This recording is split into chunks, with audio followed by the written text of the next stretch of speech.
meu nome é doutora Alice e hoje eu vou falar para vocês sobre infertilidade conjugal. O que é infertilidade conjugal? É quando o casal tenta engravidar e tem dificuldade por um período de pelo menos um ano, mantendo relações sexuais frequentes e sem o uso de nenhum método anticoncepcional, seja preservativo, hormônios, DIU ou até o coito interrompido.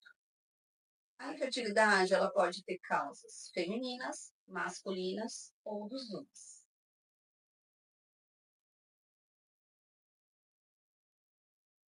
Dentre as causas de infertilidade feminina, nós temos quatro grandes causas principais.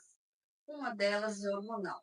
Quando que a gente suspeita de uma causa hormonal? Quando a mulher apresenta ciclos irregulares. O que seria considerado um ciclo irregular? Ou menstruar 2, 3 vezes no mês, ou passar a menstruar uma vez a cada 2, 3 meses. Tem mulher que nem menstrua, você não toma medicação. Então, aí pode estar ocorrendo desde um ciclo anovulatório, síndrome dos ovários policísticos, um problema de tireoide, um problema da prolactina, que é um hormônio, ou até uma menopausa precoce. Então, a gente vai conseguir diferenciar a causa através de uma dosagem hormonal, que é um exame de sangue que vai dosar os vários hormônios para a gente ver qual hormônio que está tendo problema.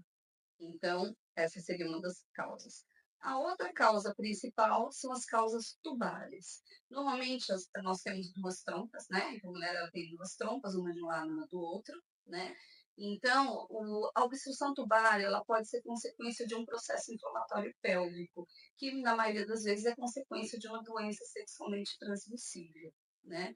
E uma forma da gente avaliar se as trompas têm permeabilidade tubária, se elas são pérvias, se elas dão passagem, né, para o espermatozoide e para o óvulo, né, que a gente que a trompa captou, é um exame que a gente chama de histerosalpingografia, que é um raio-x contrastado do útero e das trompas. E dessa forma a gente consegue confirmar ou descartar essa possibilidade de uma obstrução tubária, ou unilateral ou bilateral.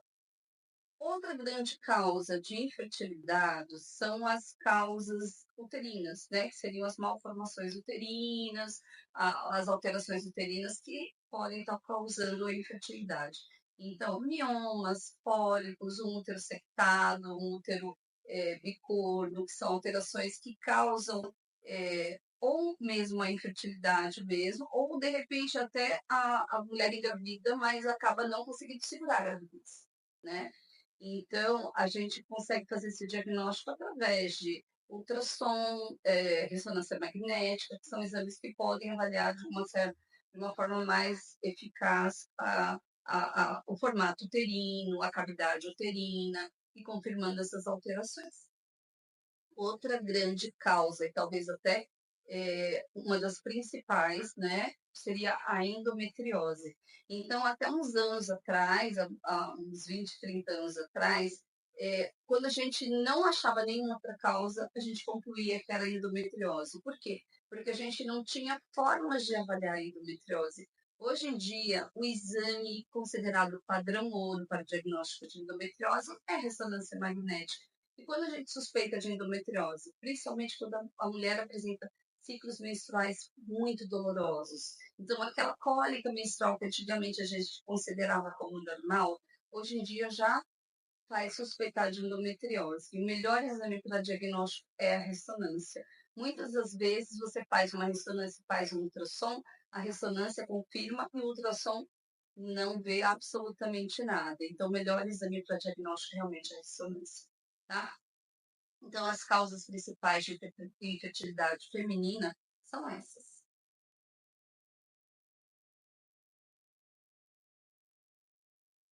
Para avaliar a infertilidade de causa masculina é muito mais simples. É apenas com um exame que a gente chama de espermograma. No espermograma, a gente já vê a quantidade total dos espermatozoides, o volume desse esperma, a viabilidade desses espermatozoides, se eles estão vivos, se eles estão direcionais, se eles estão bem formados.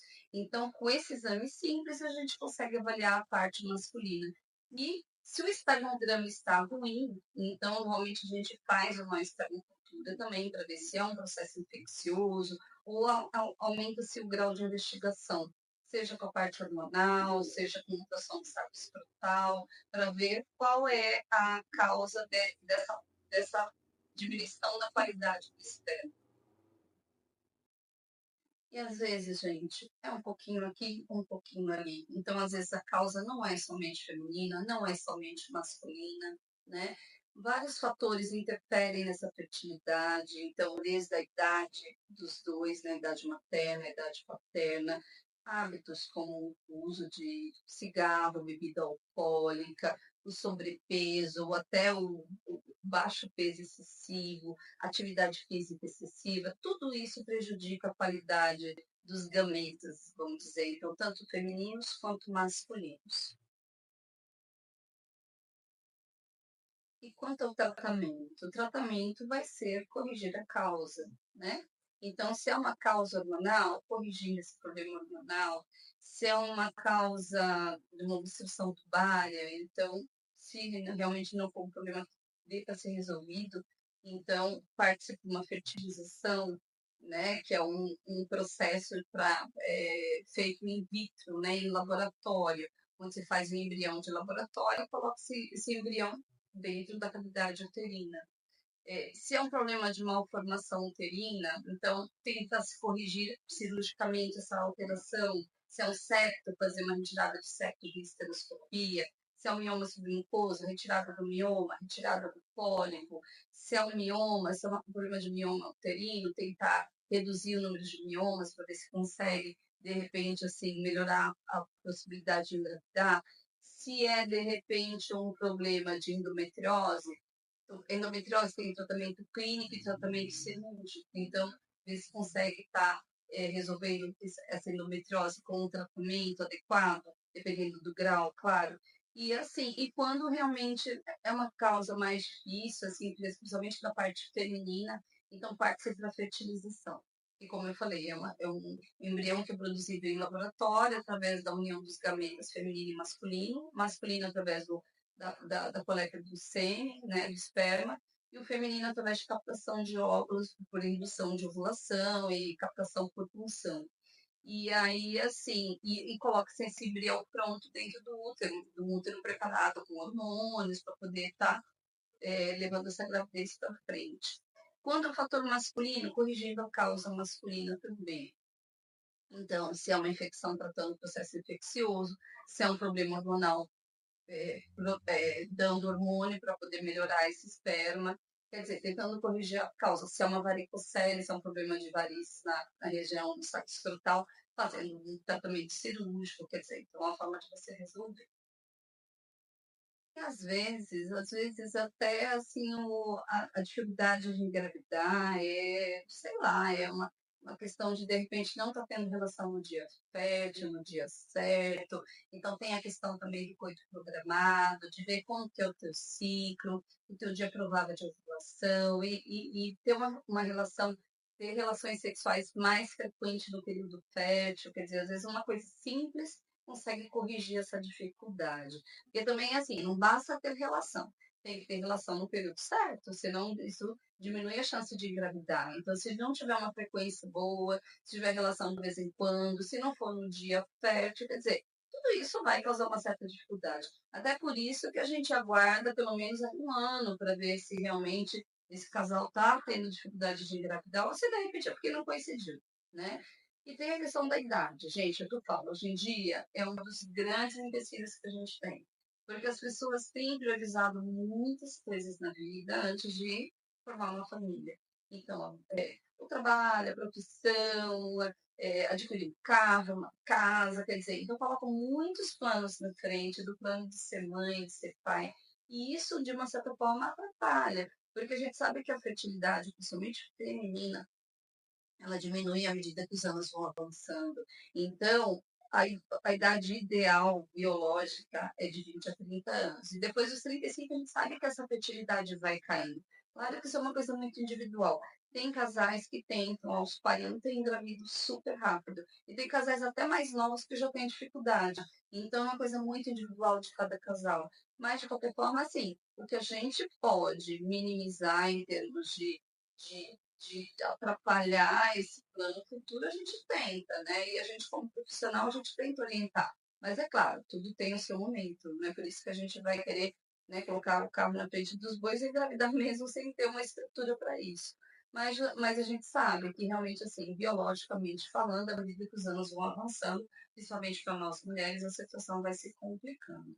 E a partir dos 35, normalmente, agora, assim, à medida que passa dos 40, o risco já é maior ainda. Por isso que o ideal é assim, se puder antecipar esses planos, se já está num relacionamento estável, não ir adiando muito, porque senão depois, a hora que a gente resolve ser mãe, pronto, aí vai ter aquela dificuldade toda, e aí depois, assim, aí além de não engravidar, ainda aumenta o risco de aborto, né?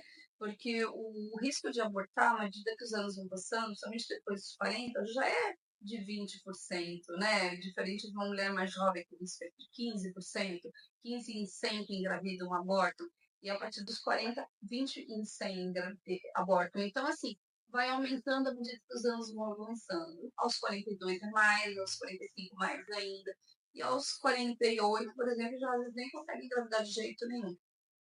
É só muito raro aquela mulher que consegue engravidar. Então, assim, é o que a gente fala. Se puder já colocar na fila, nos planos, de já programar, formar família, é o ideal. Senão depois a gente vai ter dificuldade.